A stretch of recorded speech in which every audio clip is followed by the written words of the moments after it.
Então fala pessoal, o professor Jonathan aqui para mais um vídeo de física. Hoje nós iremos falar sobre o potencial elétrico. O que isso quer dizer? A gente vai começar a discutir um pouco a parte energética desse movimento das cargas. Isso vai servir como base para quando a gente for discutir o funcionamento dos nossos dispositivos elétricos, eletrodomésticos, geração de energia e vários outros exemplos. E na aula de hoje a gente vai fazer a definição conceitual, nós iremos definir as equações, eu vou fazer com vocês um experimento de geração de potencial elétrico, vamos fazer exercício e no final ainda vou deixar uma tarefinha para vocês. Então vamos pro vídeo. A gente já viu na nossa aula passada que o campo elétrico ele se comporta da seguinte forma. Quando a gente tem cargas elétricas positivas, as linhas de campo saem dessa carga positiva, elas saem radialmente em todas as direções, e para as cargas negativas, as linhas de campo chegam na carga negativa. Ou seja, essas linhas de campo saem do positivo e depois vão entrar nas cargas negativas. Vou deixar aqui indicado no card a nossa aula de campo elétrico para vocês assistirem ela antes dessa aula. É bem importante que vocês já saibam como que funciona um campo elétrico para entender melhor como que vai funcionar o potencial elétrico, que é o tema da nossa aula. E aí a gente pode perguntar, qual é o gasto energético de se movimentar cargas elétricas através de um campo? A partir do momento que a gente estabelece o campo elétrico, qual que vai ser o gasto de energia? Como que a gente associa a energia a esses movimentos? Porque é a partir do movimento das cargas que a gente vai extrair a energia para ligar nossos eletrodomésticos, ligar nossos dispositivos eletrônicos. Então, por isso que a gente está tentando entender como que funciona o potencial elétrico. Quando a gente fala de energia, a primeira coisa que a gente tem que lembrar é sobre o trabalho. A gente já discutiu aqui no canal a definição de trabalho. Vou deixar no card indicado aqui nossa aula sobre trabalho. E aí, a ideia do trabalho aqui no contexto do eletromagnetismo é bem similar à ideia de trabalho da mecânica. Como que eu faço um trabalho utilizando força elétrica para movimentar uma carga? A gente já viu que se eu tiver uma região aqui, ó, que é negativa, uma região que é positiva, nesse caso aqui eu estou usando uma carga negativa, a carga negativa ela é atraída, né, para a carga positiva, ou a gente também pode considerar que ela é repelida pela carga negativa e isso gera um movimento. Na nossa aula sobre trabalho, a gente já aprendeu que o trabalho ele pode ser dado pela força vezes o deslocamento que, nesse caso, a carga vai ter. Como aqui a gente tem força, e agora a gente está falando de eletricidade, a gente vai usar a lei de Coulomb e vai usar a equação da força elétrica. Vou deixar indicado aqui também nossa aula sobre força elétrica. A gente já explicou o que é a lei de Coulomb, como que calcula a força elétrica. Ela é dada pela constante elétrica K, pelo produto das cargas, dividido pela distância entre essas cargas ao quadrado. Como ficou uma distância aqui e aqui embaixo eu tenho uma distância ao quadrado, eu posso simplificar esse quadrado aqui com essa distância e aí nossa equação fica dessa forma. O trabalho para eu movimentar uma carga, ele depende das cargas e da distância. Então, a energia ela vai sendo gasta, ela é inversamente proporcional à distância, ela é diretamente proporcional às cargas. Vou deixar aqui a listinha das variáveis que a gente usou, pausa o vídeo para quem estiver copiando no caderno e anotem aqui ó, o que quer dizer cada uma das letras. Continuando. Assim, ao providenciarmos um campo elétrico, que a gente está usando a letra E para representar, podemos determinar a quantidade de energia que uma carga receberá ao estar presente nesse campo. Como nós vimos no slide passado, se a carga está dentro de um campo, eu posso gastar energia para movimentar essa carga. Então, a carga está dentro do campo, essa carga, ao se movimentar, ocorre um gasto de energia. E aí, se eu simplesmente pegar essa energia e fazer essa energia, a quantidade de energia disponível, a quantidade de energia gasta, em função da carga elétrica que está recebendo essa energia, eu posso dar um novo nome para essa grandeza física, de quantidade de energia em função da carga que está ali recebendo essa energia. A essa quantidade a gente vai chamar de potencial elétrico e nós iremos utilizar a letra V. É a energia por unidade de carga. Se eu pegar a energia medida em joules e fazer essa energia em função da carga medida em Coulomb, esse joule dividido por Coulomb é o meu potencial elétrico que a gente vai estar utilizando aí. Como que ficaria a fórmula? A gente vai usar a letra V para o potencial elétrico, ela vai ser essa energia que pode ser dada pelo trabalho, essa energia gasta, dividido pela carga. O trabalho a gente acabou de ver a equação, é a constante elétrica vezes carga dividido pela distância, pelo produto dessas cargas aqui, né?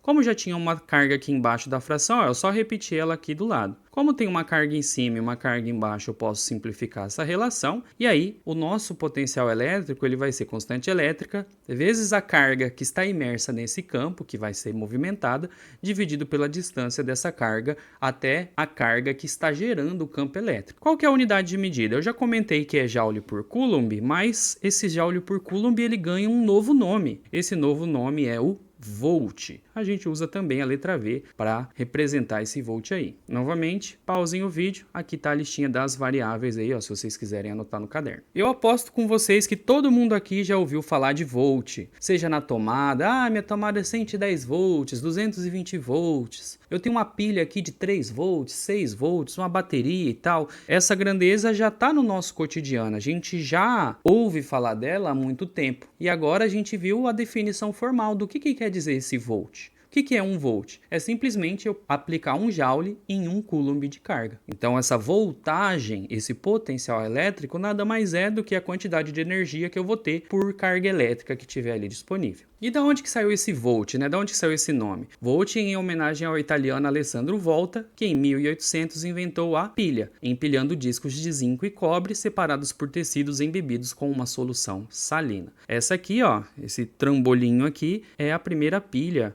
Ela está exposta no museu da cidade de Como, na Itália, e essa aqui é a primeira pilha de que se tem história. Então, em homenagem ao Alessandro Volta, a unidade de medida de potencial elétrico é o volt. O que se descobriu? Quando a gente tem esses discos de metais diferentes e entre eles essa solução salina que vai providenciar mais elétrons ali para se movimentar, a gente faz como se fosse o polo positivo e negativo da nossa pilha e aí a gente consegue aumentar essa energia disponível para movimentar os elétrons que a solução salina está ajudando a conduzir. E aí, se nós pegarmos essa pilha e ligar aí num circuito, em alguma coisa, a gente consegue alimentar aí algum dispositivo eletrônico. Outra coisa que a gente pode fazer também é escrever essa equação em função do campo elétrico. A gente já está discutindo desde o começo da aula que eu preciso ter um campo elétrico para gerar esse movimento da carga. Então eu posso reescrever as equações que a gente conhece em função de campo elétrico. O que dá para a gente fazer? Se a gente pegar a equação aqui do potencial elétrico e ver como que ele varia em função de uma distância, fazer ela variar em função de uma distância, a gente vai ver que isso vai ser a mesma equação do campo elétrico. Vamos desenvolver essa matemática aqui, ó. Se eu pegar então o potencial elétrico e fazer ele em função da distância, eu vou dividir os dois lados da igualdade aqui por D, para não mudar, né? Tudo que eu faço do lado do igual eu faço do outro. Então eu vou ter o potencial em função da distância.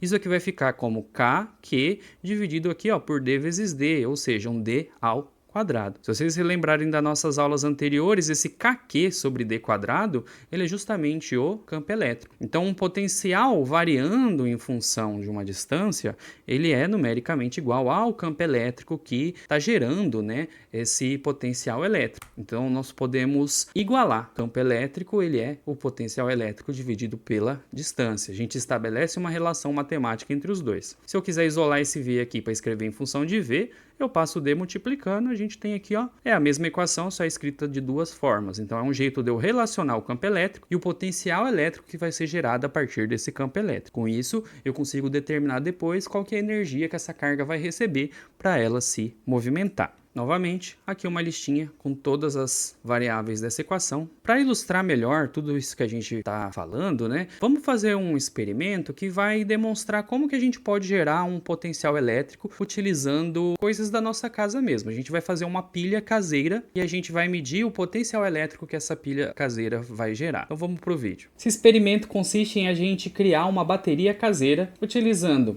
um fio de cobre, um metal galvanizado, nesse caso aqui eu vou usar essa chave de fenda, e água com sal. Para ver se nossa bateria vai gerar um potencial elétrico mesmo, a gente vai fazer uma medição com esse multímetro. Aqui a gente tem um multímetro. O que é um multímetro? Ele é um medidor de variáveis elétricas. Esse multímetro, se a gente observar aqui, ó, ele mede voltagem, é onde tem o V, que é justamente o tema da nossa aula, e ele faz outras medidas, como corrente elétrica, resistência elétrica, que são outras coisas que a gente vai discutir mais para frente. Por enquanto, como a gente ainda está no potencial elétrico, a gente só vai usar essa função aqui do V. Aqui vai aparecer a medição que a gente for fazer.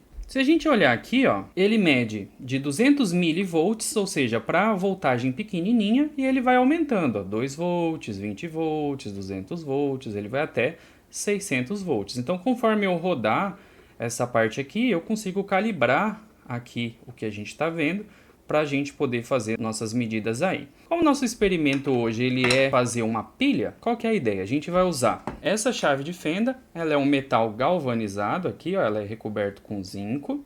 Eu tenho um fio de cobre aqui também. E essa água aqui, que está dentro dessa vasilhinha, eu misturei sal nela. A ideia é que o sal, né, que está misturado aqui nessa água, ele funciona como um eletrólito, ou seja, ele vai ajudar a água a conduzir a eletricidade que a gente vai usar aqui na nossa pilha. O que a gente vai fazer então? A gente vai colocar aqui ó, o nosso metal galvanizado aqui, ó, no caso a nossa chave de fenda. A nossa chave de fenda ela tem uma tendência aqui a perder elétrons, então ela que vai fornecer os elétrons que vão correr aí por dentro do nosso eletrólito, que é a nossa água com sal. E nesse outro lado aqui da nossa pilha, a gente vai colocar o cobre que vai receber esses elétrons aí. Ou seja, a nossa chave de fenda vai ser como se fosse o polo negativo da nossa pilha e aqui o nosso fiozinho de cobre vai ser o polo positivo aí da nossa pilha. Vou configurar aqui, ó, na escala de 2 volts o nosso multímetro e aí a gente vai fazer a medição. Como que a gente faz a medição?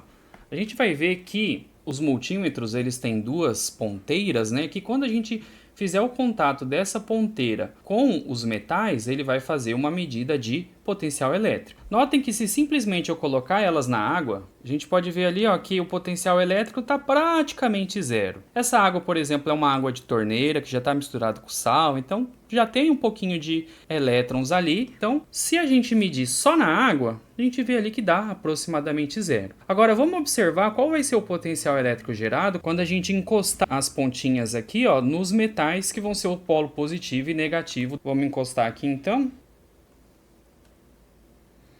Olha que legal, 0,8 volts. Ou seja, a gente consegue dar 0,8 joules para cada 1 coulomb de carga que tiver aqui no nosso circuito. Então, o que a gente fez aqui foi uma bateria caseira. E é isso, pessoal. A gente viu que deu certo o nosso experimento. Ele gerou um potencial elétrico. Esse experimento é muito fácil de vocês fazerem na casa de vocês ou vocês fazerem numa feira de ciências. Espero que vocês tenham gostado. Vamos voltar lá para nossa aula então. Beleza, agora que a gente já aprendeu a criar aí a nossa pilha, vamos voltar aqui para o nosso conteúdo só para a gente finalizar. Outra coisa interessante que a gente pode conversar são sobre superfícies equipotenciais. Esse equi vem de igualdade, então superfícies que tenham o mesmo potencial. Se a gente imaginar aqui, ó, essa carga azul maior, ela está gerando um campo elétrico radial aqui, representado pelas setas pretas. E o que quer dizer? Se a gente olhar a equação aqui do potencial elétrico, a gente vê que o potencial elétrico ele varia com a distância. Ou seja, se eu tiver uma carga para sentir esse campo elétrico e essas cargas estiverem igualmente distantes da carga que gerou o campo elétrico, elas têm que sentir o mesmo potencial. Ou seja, se eu pegar essa primeira linha pontilhada aqui, ó, em volta dessa carga, vou falar que ela tem um potencial elétrico 1,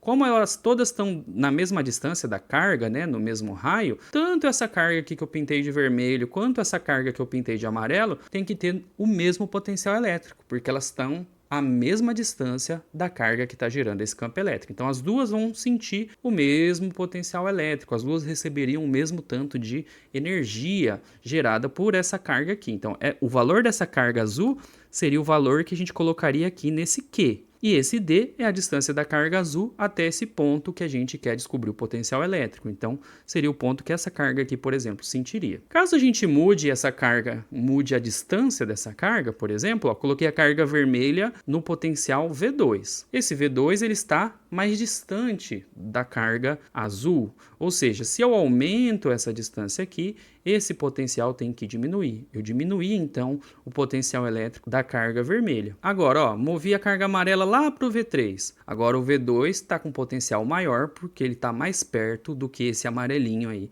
V3. E aí agora, então, a gente pode colocar um conceito bem interessante que é a diferença de potencial, que a gente vai usar a sigla DDP, diferença de potencial. O que é a diferença de potencial? Quando a gente tem dois pontos, né, e nós queremos determinar qual é a diferença do potencial elétrico entre esses pontos, basta a gente fazer a subtração dos potenciais. Se eu fizer o V2 menos o V3, por exemplo, que são as posições que as cargas estão aqui, eu vou ter a diferença de potencial aí entre esses dois lugares, né, que as cargas estão. Então eu saberia quantos volts estariam disponíveis, por exemplo, para movimentar essas cargas. Como eu estou fazendo uma subtração entre os potenciais elétricos, eu posso usar o delta, né, que quer dizer variação, e chamar de ΔV. Posso chamar de ΔV, posso chamar de DDP. A gente vai usar bastante essa nomenclatura, principalmente quando a gente chegar na parte de circuitos elétricos. Essas superfícies equipotenciais não necessariamente também precisam ser em cargas e campos radiais. Eu posso ter campos aqui, por exemplo, que as linhas de campo estejam paralelas. Quando a gente tem linhas de campo paralelas, a gente fala que esse campo elétrico ele é uniforme. As linhas de campo estão paralelas. Eu posso determinar aqui, ó,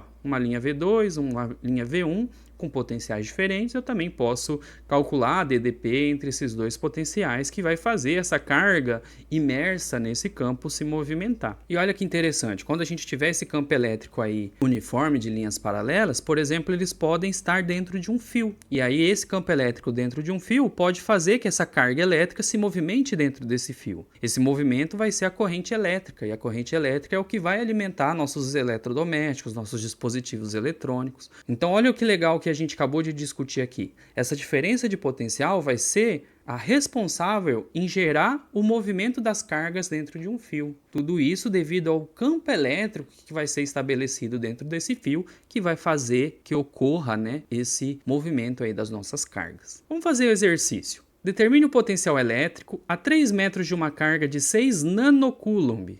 N é nano e ele vale 10 a menos 9. Vamos resolver então. Nossa equação de potencial elétrico é constante elétrica vezes a carga dividido pela distância. Aplicando os valores, a constante K vale 9 vezes 10 a nona, a carga Q, conforme o enunciado, vale 6 vezes 10 a menos 9 e a distância é 3 metros. Como que a gente resolve? Potências de mesma base, a gente mantém a potência e soma os expoentes. Como é que vai ficar 10 a 9 com 10 a menos 9? Somando os expoentes vai dar 10 elevado a 0. Qualquer número elevado a 0 é 1. Ou seja, simplesmente esse 10 a nona vezes 10 a menos 9 vai ser vezes 1. Então praticamente não vai mudar, né, a nossa conta. Então eu vou fazer aqui a multiplicação e divisão dos números que sobraram. Se eu fizer 6 vezes 9 vai dar 54. O 3 eu repeti. Dividindo 54 por 3 vai dar 18 volts. Então, essa carga de 6 nanocoulomb vai gerar um campo elétrico e se eu medir a 3 metros dessa carga de 6 nanocoulomb, eu vou ter um potencial elétrico de 18 volts naquele ponto. Vamos fazer um exercício agora de superfícies equipotenciais. Ó, a gente tem uma carga de 2 microcoulomb. Esse mi é uma letra grega que representa micro, ele vale 10 a menos 6, e ele vai ser movido do ponto A até o ponto B, entre essas superfícies equipotenciais que estão destacadas no desenho. Primeira coisa, letra A, a gente quer a diferença de potencial entre A e B, e na letra B a gente quer o campo elétrico ali no ponto B. Esse ponto B está a 10 centímetros de distância da